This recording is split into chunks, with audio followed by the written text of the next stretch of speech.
नमस्कार दोस्तों।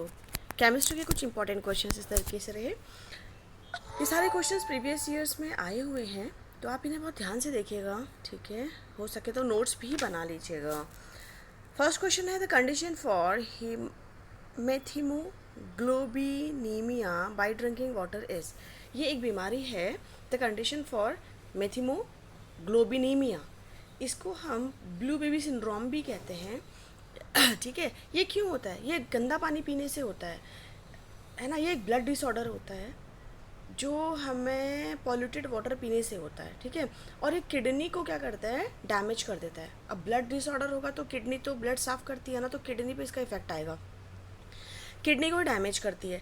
तो ये सिर्फ और सिर्फ ना नाइट्रेट की अगर परसेंट, ये देखिए, अगर 50 ppm से ज़्यादा अगर नाइट्रेट आ गया ना पानी में, 50 ppm से ज़्यादा, तो फिर उस समय ये मेथिमोग्लोबिनीमिया डिजीज़ होती है, ठीक है। ये क्वेश्चंस आए हुए हैं लास्ट ईयर्स में। देखिएगा आप। नेक्स्ट क्वेश्चन है which metal is present in the haemocyanin. Haemocyanin में कॉपर होता है। ये क्वेश्चन पूछे जाते हैं कि किस में कौन सा मेटल होता है। हीमोसाइनिन में कॉपर होता है, हीमोग्लोबिन में आयरन होता है, क्लोरोफिल में कौन सा होता है? मैग्नीशियम होता है। ऐसे करके आपसे अलग अलग चीज़ों में मेटल पूछे जाते हैं। What happens when glucose react with HI। Glucose जब हीट किया जाता है ना HI के साथ, तो ग्लूकोज का क्या फॉर्मूला होता है? CHO। एक बार मैं थोड़ा दूर लिखती हूँ ताकि जगह बन जाए।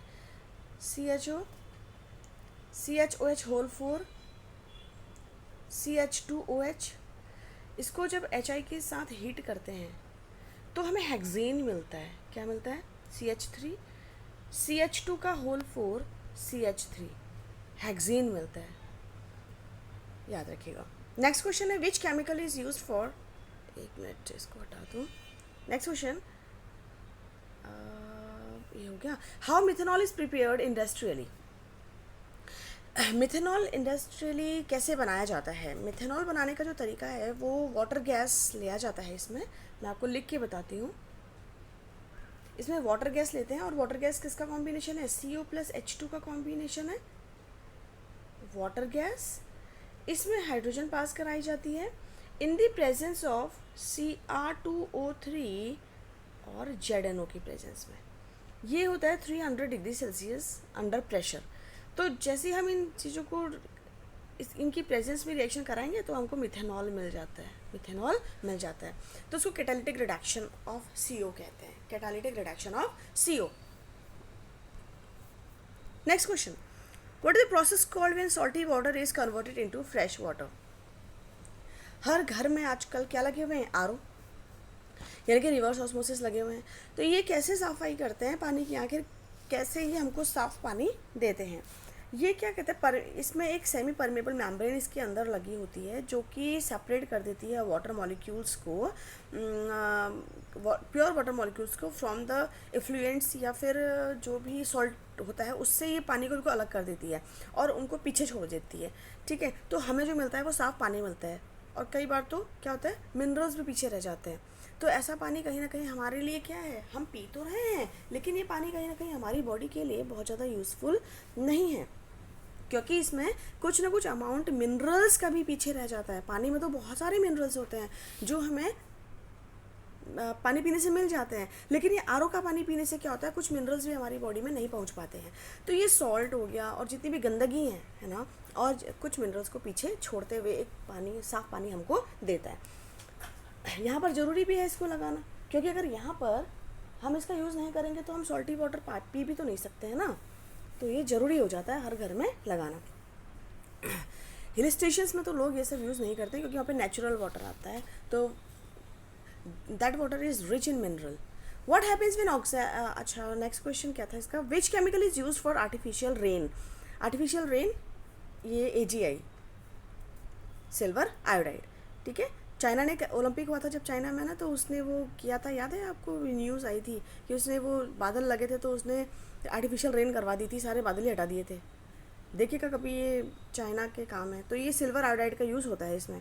Name one biodegradable and one non biodegradable polymer. Biodegradable तो स्टार्च होता है, और स्टार्च है क्या, प्लांट्स का स्टोर्ड फूड होता है स्टार्च, है ना। और नॉन बायोडिग्रेडेबल पॉलीमर पॉलिस्टर होता है, polyester. Next, CCl6 is not possible but CCl4 is possible, why? CCl6 is not possible while CCl4 is possible. क्या रीज़न हो सकता है इसके पीछे? सी में क्या नहीं होता, सी के पास डी ऑर्बिटल नहीं होता है कि वो 6 इलेक्ट्रॉन्स को अकोमोडेट कर सकें, है ना। देखिए क्या होता है ना, ये सी के साथ 6 इलेक्ट्रॉन्स लग गए हैं कार्बन क्लोरीन के, और यहाँ 4 ही हैं, तो कार्बन के पास डी ऑर्बिटल नहीं होता, क्योंकि कार्बन जो है वो 2 ही शेल्स में इसके इलेक्ट्रॉन्स अकोमोडेट हो जाते हैं, फर्स्ट शेल में 2 और सेकंड शेल में 4। तो थर्ड शेल में तो इलेक्ट्रॉन है ही नहीं ना, ये फर्स्ट शेल है, ये सेकंड शेल है, थर्ड शेल तो इसमें है ही नहीं। और डी ऑर्बिटल कहाँ से शुरू होता है, थर्ड से शुरू होता है, ठीक है ना। तो ये 6 इलेक्ट्रॉन्स आ गए क्लोरीन के, अभी 6 इलेक्ट्रॉन्स कहाँ से आएंगे, 4 ही तो, सेकंड शेल में 4 ही इलेक्ट्रॉन है ना, डी ऑर्बिटल है नहीं। डी ऑर्बिटल होता तो शायद 6 क्लोरीन के 6 इलेक्ट्रॉन आ जाते। तो इसलिए क्या होता है, डी ऑर्बिटल की एब्सेंस की वजह से, डी ऑर्बिटल एब्सेंट होने की वजह से ये CCl6 का फॉर्मेशन नहीं कर पाता। 4 का कर लेता है, क्योंकि कार्बन के 4 इलेक्ट्रॉन आराम से ये रख लेता है सेकंड शेल में। सेकंड शेल में इसके 4 इलेक्ट्रॉन होते हैं, तो वहाँ पे जो है ये अकोमोडेट करा देता है क्लोरीन के 4 इलेक्ट्रॉन। तो इसमें लिखा हुआ है because carbon does not have D orbital to accommodate 6 electrons of carbon. Next question, which lanthanoid is used in volumetric analysis. Volumetric analysis titration वगैरह में जो होता है ना, वो सीरियम यूज़ होता है। सीरियम के तो भैया कितने यूज़ हैं पूछो मत। सीरियम एक बहुत ही इम्पॉर्टेंट क्या है, एलिमेंट है, ठीक है, लेंथेनॉइड है ये। तो ये सीरियम के अगर हम यूज़ की बात करें ना, तो ये इनामल में कलरिंग करने के काम में आता है। इसे गैस मेंटल होता है ना, पहले से जब लाइट चली जाती थी तो गैस से पढ़ाई करते थे, है ना, तो उसमें मेंटल लगाना पड़ता था, मेंटल, वो बार बार गिर जाता था, टूट जाता था, गैस सिलेंडर में मेंटल लगाया जाता था, उस गैस से फिर वो मेंटल जलता था, उसकी रोशनी से पूरे घर में काम होते थे, पढ़ाई होती थी, सब कुछ होता था। तो वो मेंटल जो है वो भी सीरियम के बनते थे। और ग्लासेस, चश्मा वगैरह जो बनता है ना, जो सीरियम, 2 तरीके सीरियम होता है, सीरियम थर्ड और सीरियम 4। सीरियम थर्ड जो होता है ना, उससे ग्लासेस बनते हैं, वे कलरलेस ग्लास होता है सीरियम थर्ड।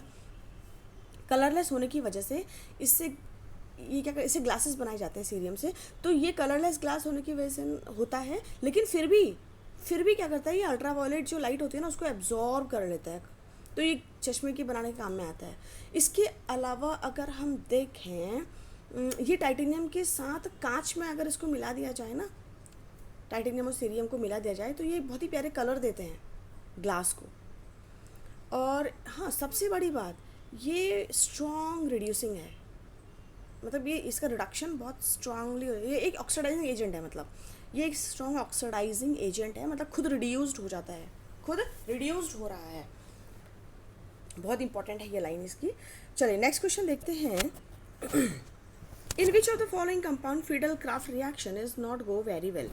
ये पिरिडीन में है दोस्तों, पिरिडीन। अब ये पिरिडीन क्यों नहीं देता होगा फ्रीडल क्राफ्ट एल्काइलेशन और एसाइलेशन? इसका रीज़न ये है दोस्तों कि अगर पिरिडीन का रेजोनेटिंग स्ट्रक्चर बनाएंगे तो इसमें जो होता है मैक्सिमम पॉजिटिव चार्ज आता है इसके रिंग में, ठीक है, एक पॉइंट। दूसरा पॉइंट कि फ्रीडल क्राफ्ट एल्काइलेशन और एसाइलेशन जो होती हैं ना, ये कौन सी रिएक्शंस होती हैं? इलेक्ट्रोफिलिक सब्स्टिट्यूशन रिएक्शंस होती हैं। इलेक्ट्रोफिलिक सब्स्टिट्यूशन रिएक्शंस शो करती हैं, ये होती है मतलब। तो जब रिंग इलेक्ट्रोफाइल मतलब इलेक्ट्रॉन लविंग, तो फ्रीडल क्राफ्ट एल्काइलेशन और एसाइलेशन में जो ये एसाइल ग्रुप होता है, CH3CO ग्रुप, और CH3 ग्रुप जो होता है एल्काइलेशन में जो यूज़ होता है, इनमें पॉजिटिव चार्ज होता है। और रिंग में रेजोनेटिंग स्ट्रक्चर से आप देखिए पॉजिटिव चार्ज आ रहा है, रिंग में पॉजिटिव चार्ज, और ये एसाइल और एसाइलेशन और एल्काइलेशन में जो ये एसाइल ग्रुप और एल्काइल ग्रुप आ रहे हैं, ये भी पॉजिटिव चार्ज। तो इलेक्ट्रोफाइल है ना, तो इलेक्ट्रोफाइल है तो रिंग में इलेक्ट्रॉन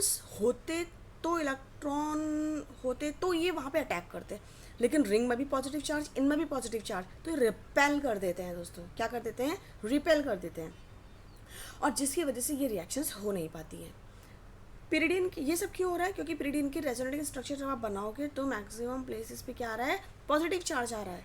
फ्रिडलक्राफ्ट एल्काइलेशन और एसाइलेशन में जो एसाइल ग्रुप और एल्काइल ग्रुप ऐड होते हैं वो भी पॉजिटिव चार्ज है उनमें भी।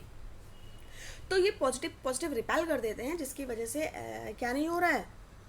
ये रिएक्शंस नहीं हो रही हैं। और जो नाइट्रोजन होता है ना इसका, पिरिडीन का, वो नाइट्रोजन में जो लोन पेयर है वो इन्वॉल्व ही नहीं होते हैं, और जो भी नया कंपाउंड आता है ना ऐड होने के लिए, मतलब इसमें रिएक्शन करने के लिए, वो नाइट्रोजन इसके साथ एडिशन प्रोडक्ट बना देता है। ठीक है, तो ये बहुत ही इंपॉर्टेंट क्वेश्चन है। आगे बढ़ते हैं।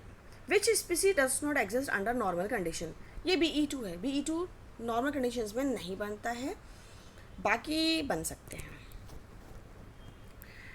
हाँ, ये क्वेश्चन है penta aqua chlorochromium third chloride monohydrate. Monohydrate से ही पता लग गया कि ये एक बिल्कुल ही अलग दिखने वाला कंपाउंड है। ये इन चारों में मोनोहाइड्रेट कहाँ दिख रहा है? मोनोहाइड्रेट तो यही दिख रहा है भैया। चलो चेक कर लेते हैं। पेंटा एक्वा 5 वाटर मॉलिक्यूल पेंटा एक्वा, क्लोरो भी 1 है, फिर क्लोराइड मोनोहाइड्रेट, ये देखो बाहर भी क्लोराइड है, ये क्लोराइड है। ठीक है, इस तरीके से यही वाला सही बैठ रहा है, सेकेंड ही सही बैठ रहा है। अगर आप इसको टैली करेंगे तो मैंने तो मोनोहाइड्रेट से ही समझ गई थी। मैं मोनोहाइड्रेट दिख गया ना, तो बाहर ही एक ही मोनोहाइड्रेट यहीं पर है, और तो कहीं है नहीं मोनोहाइड्रेट, इसलिए मैंने आइडिया लगाया। बाकी तो आज के लिए दोस्तों इतने ही क्वेश्चन लाई हूँ, और एक एक क्वेश्चन बहुत इंपॉर्टेंट है, इनको पढ़िए, नोट्स बनाइए और अपनी तैयारी कीजिए। तो फिर कल आती हूँ कुछ नए क्वेश्चंस के साथ, इंपॉर्टेंट प्रीवियस ईयर में आए हुए क्वेश्चंस प्लस जिनकी पॉसिबिलिटी रहती है। तब तक आप पढ़ते रहिए, मस्त रहिए, खुश रहिए। Good bye.